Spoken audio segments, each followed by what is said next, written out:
Hello there, it's Casey. So today I felt led to share with you about being a role model because I think it's an important topic that is not brought up a lot. So first of all, I want to define what a role model is. So according to the dictionary, a role model is a person that you look up to as an example that you want to imitate.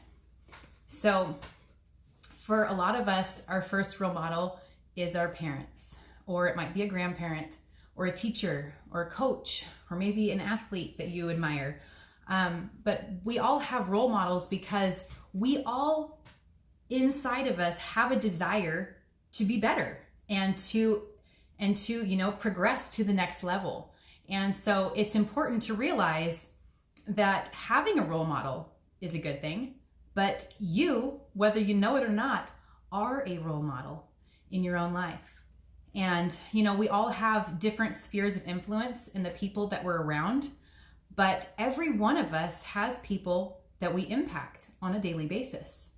And so we have to be aware of the power and potential that we have from the things that we say to the things that we do and the things that we support. And in the Bible, in Titus chapter 2, verse 7, it says, "Show yourself in all respects to be a model of good works, and in your teaching show integrity, dignity, and sound speech that cannot be condemned, so that the opponent may be put to shame, having nothing evil to say about us." So I think it's really something we need to evaluate, because a lot of times I hear people say, well, I can fit in with any crowd and I just kind of, morph to where I'm at. And I think it's great to be able to, go different places and not cause a ruckus. But at the same time, I think it's very important to be genuinely yourself everywhere you are. There shouldn't be a work you and a weekend you and a mom you yes, you have different roles. So sure, you're going to have different times you wear different hats. But in all of those, you should be genuinely yourself. And you should be able to, at the end of the day, sit down and go, I'm proud of what I support. I'm proud of what I stand for. And I'm proud of the way that I acted and lived my life today. All that having been said, we make mistakes. We're human. We aren't perfect. There was only one perfect human that ever walked this earth, and that was Jesus Christ himself. So I know I sin daily. I know I struggle. I make mistakes. I lose my temper. I have all kinds of issues. We all do. But a good role model, one of the biggest qualifications to be a good role model is humility, because they can admit when they didn't do something right. And I've seen that. And to me, when you, as a parent, like in this position as a parent, a lot of times throughout my kid's life, I've had to go to them and say, you know what? I really blew it. And I am so sorry that I was a terrible example for you. I lost my temper, or I got overworked up about something that's really not a big deal.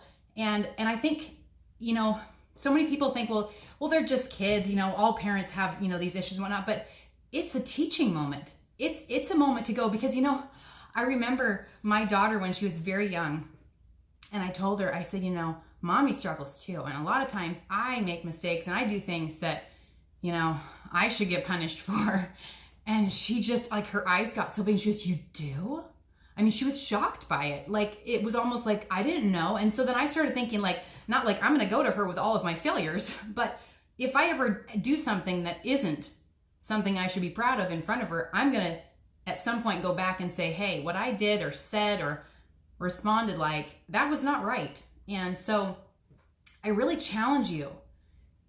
Look around your life, look around your workplace, your home, wherever you go for your weekends. How are you being as a role model? What is your influence like? Because so many people like to think, well, it's just myself, my life. I don't care what anybody thinks. It's none of their business. But it is, because everything that we do around others plays an effect on them. You've heard the saying, like, nobody's happy if mom ain't happy. There's all those different, like, little funny sayings. But the truth is, one person's mood and the way that they're talking, their tone, all of those things set the ground rules for how the house and how the vibe feels when you're in it. So be mindful of your attitude. And like I tell my kids, and it's like such a elementary principle, but if you can't say something nice, don't say it at all. And I think far too often, especially now that we have social media and people get all kinds of confidence when they can just type behind a screen and not see someone face to face, and they'll say and do things that they would never do in real life face to face. And so I challenge you, whether you're on social media or you're in the presence of another person, be genuinely you and live with integrity. You will never regret that.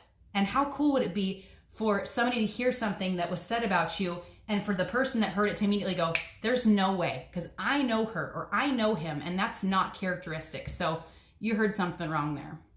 But like I said, be aware that you make mistakes and don't be afraid to admit it. And like, it's funny because I see people all the time when I'm shopping in grocery stores and going around wherever I'm at.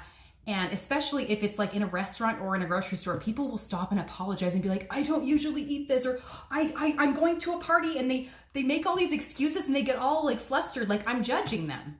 And I'm like, you guys, I live my life too. It's not like I never have ice cream. It's not like I never have a drink of wine or something that's enjoyable and outside of like the keto rules or like perfectly healthy.